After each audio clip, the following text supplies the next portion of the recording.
Assalamualaikum warahmatullahi wabarakatuh. Selamat datang kembali di channel TPP Gajah Mada. Hari ini bersama saya Kak Siswanto, kita akan belajar mengenai operasi bentuk akar yang merupakan salah satu materi matematika kelas 9 SMP. Tonton video ini sampai akhir dan teman-teman boleh untuk menyiapkan alat tulis untuk mencatat hal-hal penting. Dan jangan lupa untuk mensubscribe, like, komen, dan share ke orang-orang supaya orang lain juga mendapatkan manfaat dari video ini. Langsung saja kita ke materinya. Operasi bentuk akar. Sama halnya dengan bilangan, operasi bentuk akar nanti kita akan mempelajari 4 hal: penjumlahan, pengurangan, perkalian, dan pembagian.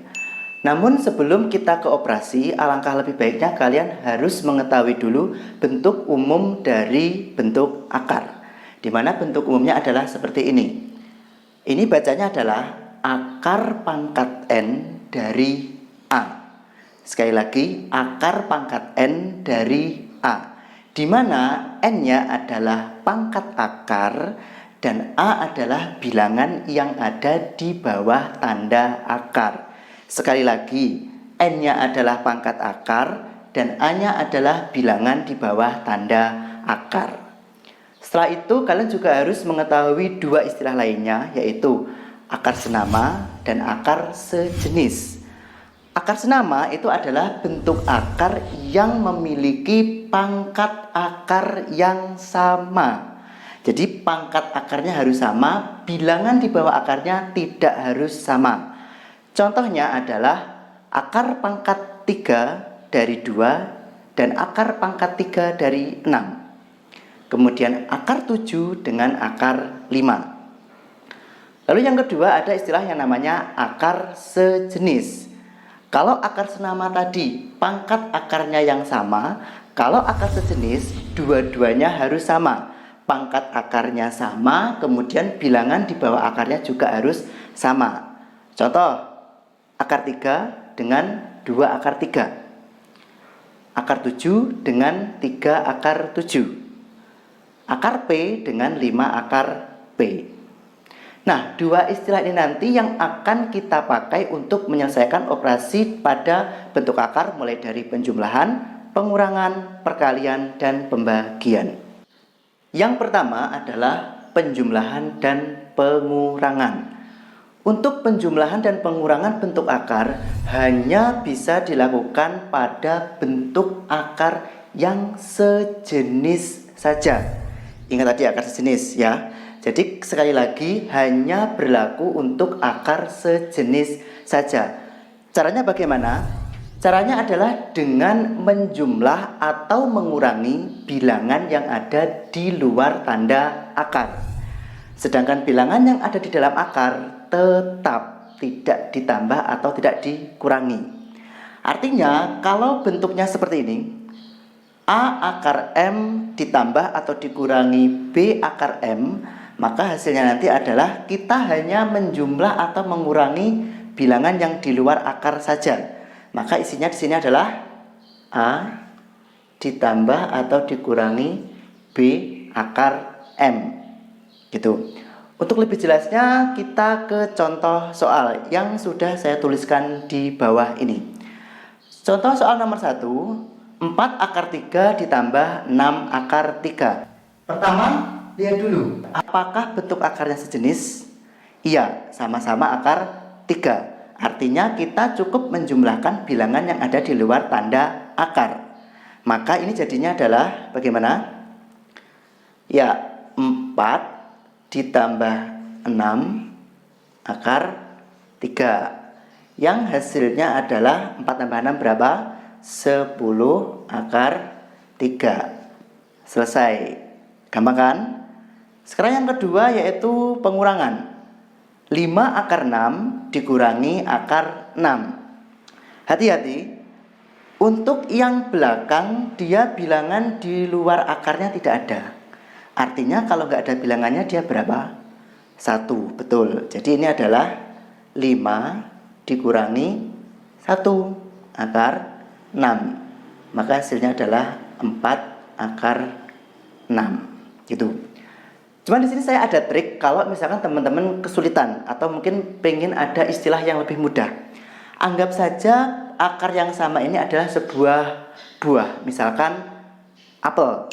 Jadi gini, 4 apel ditambah 6 apel. Kamu punya 4 apel, kemudian ditambah dengan 6 apel. Berarti apel kamu jadi berapa? 10. Jadinya adalah 10 apel atau 10 akar 3. Juga berlaku untuk nomor 2. 5 akar 6 dikurangi akar 6. Misalkan kamu suka buah apa? Jeruk. Misalkan akar 6-nya jeruk. 5 jeruk dikurangi 1 jeruk. Punya 5 jeruk dikurangi 1 jeruk. Berarti jeruknya tinggal 4. Maka hasilnya adalah 4 akar 6. Cukup mudah kan? Selanjutnya yang kedua yaitu untuk perkalian dan pembagian. Kalau tadi untuk penjumlahan dan pengurangan hanya berlaku pada bentuk akar sejenis saja, sedangkan untuk perkalian dan pembagian itu berlaku untuk akar sejenis maupun akar senama. Jadi walaupun di akar senama maupun akar sejenis bisa dikali atau dibagi. Caranya bagaimana? Caranya adalah dengan mengalihkan atau membagi bilangan yang luar akar dengan luar akar, kemudian bilangan di dalam akar juga dikali atau dibagi dengan bilangan yang di dalam akar juga. Jadi bentuknya, kalau ada A akar M dikali B akar N, maka hasilnya adalah A kali B akar M kali N. Bilangan luar dikali dengan bilangan luar, bilangan dalam akar dikalikan bilangan di dalam akar. Begitu juga untuk pembagian A akar M per atau bagi sama saja B akar N, maka hasilnya adalah A per B akar M per N. Bilangan di luar dibagi dengan bilangan di luar, kemudian di dalam akar bilangnya juga dibagi dengan bilangan di dalam akar juga. Untuk lebih jelasnya kita langsung ke contoh soal. Yang pertama, 2 akar 5 dikali 3 akar 2. Walaupun dia tidak sejenis, tapi tetap bisa dikali. Yaitu bilangan luar akar dengan luar akar. Berarti berapa? 2 dikali 3, betul. Lalu di dalam akarnya adalah 5 kali 2. Betul, 2 kali 3 akar 5 kali 2. Sudah tinggal menghitung saja, 2 kali 3 berapa? 6. Akar 5 kali 2 adalah 10. Selesai. Sekarang kita yang kedua yaitu ke pembagian. 6 akar 14 per 3 akar 2. Berarti kan yang kedua, pembagian. Jadi ini bentuknya adalah bagaimana? 6, betul. Per 3 akar berapa? 14 per 2. Maka hasilnya adalah 6 bagi 3 itu 2 akar 14 bagi 2 adalah 7. Selesai. Nah, selain 4 operasi tersebut, kalian juga dituntut untuk memahami bagaimana cara menyederhanakan bentuk akar. Kenapa? Karena kalian akan sering mendapati bentuk akar yang tidak sederhana pada operasi bentuk akar tersebut. Apakah bisa disederhanakan? Jelas bisa. Caranya adalah dengan mengubah bilangan yang ada di dalam akar menjadi perkalian dua bilangan, di mana salah satunya harus berupa bilangan kuadrat. Kenapa bilangan kuadrat? Supaya nanti akarnya berupa bilangan bulat. Betul. Kemudian bilangan kuadrat itu berapa saja sih? 1, kemudian 4, 9, 16, 25, 36, dan seterusnya. Dan ingat bentuk seperti ini.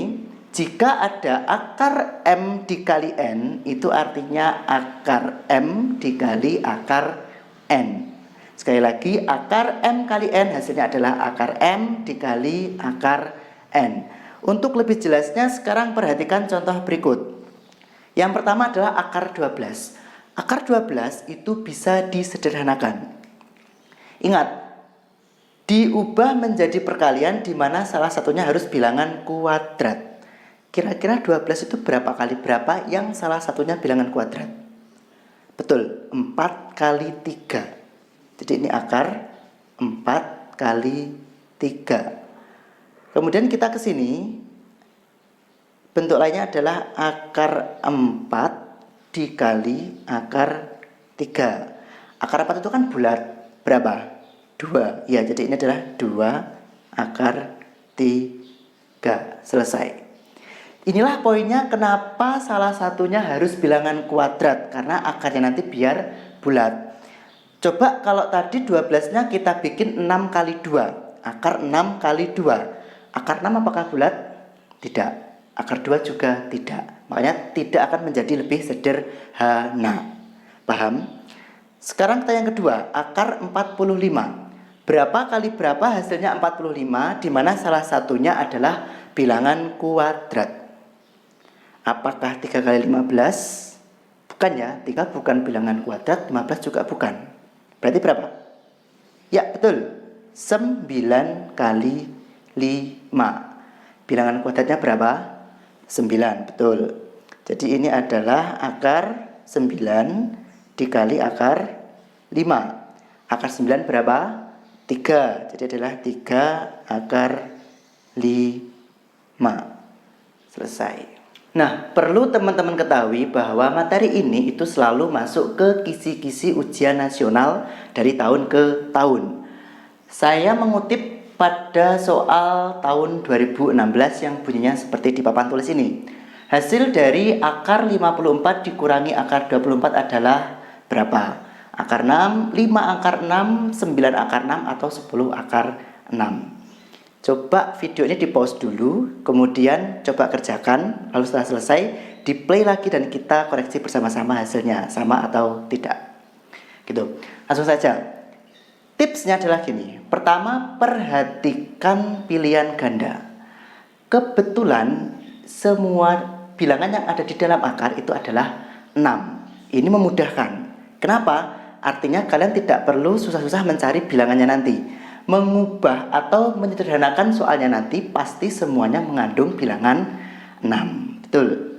Jadi 54 itu nanti, sini ya, akar 6 kali berapa sih supaya hasilnya 54? 9. 9 bilangan kuadrat ya. Betul. Dikurangi akar, ini juga 6 juga. 6 kali berapa hasilnya 24? 4. Dan 4 itu juga merupakan bilangan kuadrat. Tinggal kita pecahkan seperti tadi. Ini artinya akar 9 dikali akar 6 dikurangi akar 4 dikali akar 6. Akar 9 berapa? 3. Jadi 3 akar 6 dikurangi akar 4 berapa? 2. 2 akar 6. 3 akar 6 dikurangi 2 akar 6. Punya 3 apel dikurangi 2 apel. Berarti apelnya tinggal 1, yaitu 1 akar 6, atau penulisan 1 itu tidak perlu ditulis. Jadi jawabannya adalah akar 6 yang A. Cukup mudah kan? Nah, sekian pembelajaran dari saya mengenai materi operasi bentuk akar. Saya sarankan teman-teman untuk mencari referensi soal-soal untuk mengetahui seberapa jauh tingkat pemahaman kalian pada materi ini. Dan jangan lupa tonton video-video yang edukatif dan menarik lainnya di channel TBB Gajah Mada. Terima kasih, sampai bertemu di video-video selanjutnya. Wassalamualaikum warahmatullahi wabarakatuh.